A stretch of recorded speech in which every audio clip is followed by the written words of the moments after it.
There are such things in the gaming industry which are known as dark patterns.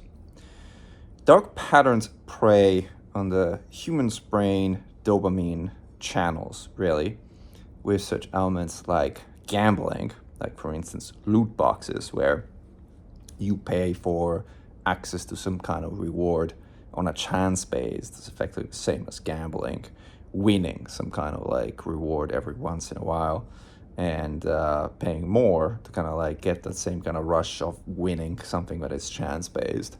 That's one of the more common dark patterns that is prominent in gacha games, but has increasingly made its way into mainstream gaming as well, which is sad, but it is what it is. There are other dark patterns, for example, timers, and the fact that in order to upgrade your town hall, you now need to wait 4 in-game days, and while it's updating, by the way, you're subject to some kind of limitation and whatnot. However, if you only pay 2,000 gems or whatever amount, you can skip that, and your town hall upgrades immediately. That is another dark pattern. Historically, Frontier Developments has done a remarkably good job at steering away from such dark patterns, I would argue, in that most of the DLC or paid DLC, as they call it, as the industry calls it too, that they've offered was cosmetic in nature, didn't really offer gameplay advantages. They started deviating from that a little bit with paid early access to new ships. I personally felt that was still okay, as at the end of the day, it was really just preview, pay for early access preview to something that eventually everyone will have access to anyway. And I didn't honestly particularly mind that. And by the way, the price at which they offered the entry-level pack of the ships, which was roughly somewhere in the range of 15,000 arcs, seemed reasonable for like early access to a ship. In a way, it also supports the game with a few bucks. In one of the updates announced today by Frontier, I would argue that they made a radical departure from all of this. Today, Frontier had a pretty major news announcement that you'll find linked in the comments and pinned in the comments below, where they essentially talked about 4 things. Like, number 1, colonization is in a good place and will soon be out of beta with November 11 patch. I agree. Good thing. Kudos for the work they've done on colonization. Really well done. I'm really glad that they fixed most of the things that needed fixing, and I'm very happy to agree with them that it is finally out of beta from a feature standpoint and from the way it works standpoint. Very, very happy with that. Kudos for all they've done there. Number 2, new ship being released. A large explorer, whether we needed another explorer ship is up for debate. In fact, many of you in the comments of my previous video have questioned whether we needed another explorer ship after the Mandalay, but we're getting another large explorer, which will have a particular perk of having a boosted neutron jump range. How much, we don't know, but we'll see. Like, the Caspian explorer is coming, and it will be the next early access ARC ship, which all in all, still all good. Kudos with that. I'm glad they're doing it. They got to make money somehow, and adding new content and paying for early access to new content they introduce, I personally have zero problem with, especially if it's on a few bucks basis, as they historically have done. It's a great way to support the game while continuing to get new content for the game. I'm very happy with it.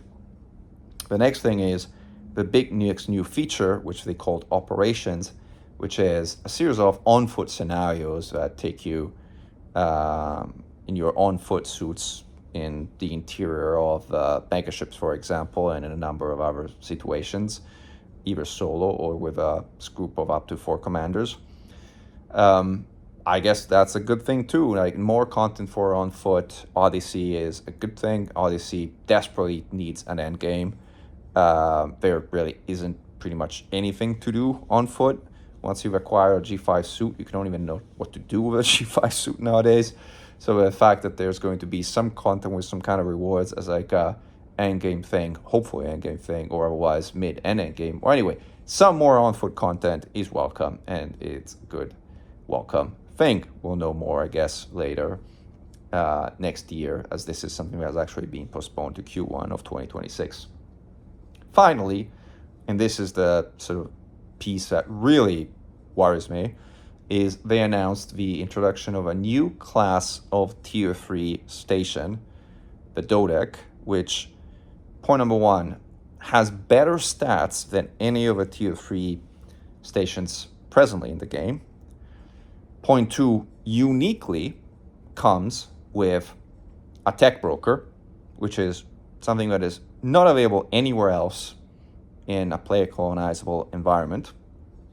And number three, comes with all the materials effectively pre-built, so with no need of any kind of hauling whatsoever, which effectively saves you 60 hours of hauling based on the material cost of this tier 3 is likely going to have. So it saves you 60 hours of hauling, and it gives you better stats than you can have in the game, and it gives you something that is otherwise not available in the game, the tech broker, all for the price of 50,000 arcs, which is roughly $30, which is the price of a major game expansion, and half of the price of a AAA game. So not only that, but unlike what they've been doing with ships, they made it clear that this is not an early access kind of thing. The Dodec is available for purchase, period. It will never be made, according to recurring plans, available on just a credit or on a general availability basis. If you want this better than any other station that automatically gets built and skips you the hauling time, you gotta fork out $30. And that is a drastic and dramatic departure from Frontier's established business practices, dangerously, and some would argue, and maybe I would argue too, well into the dark pattern territory of saying, hey, if you want something better than you can get otherwise, and by the way, if you want to skip 60 hours of hauling, fork out money from your wallet. And I personally really don't like it.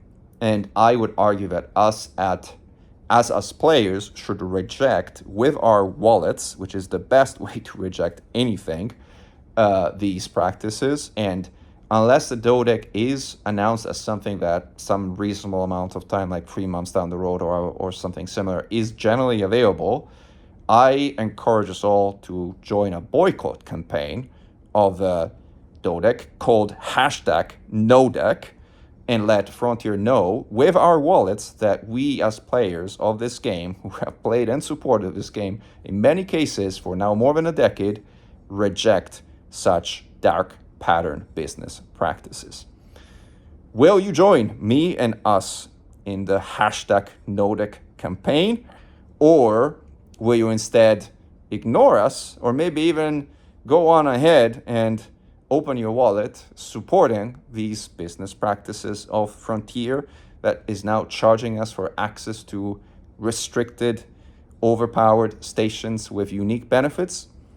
Let us know in the comments below. And glory to mankind. Commando Meccan, over and out.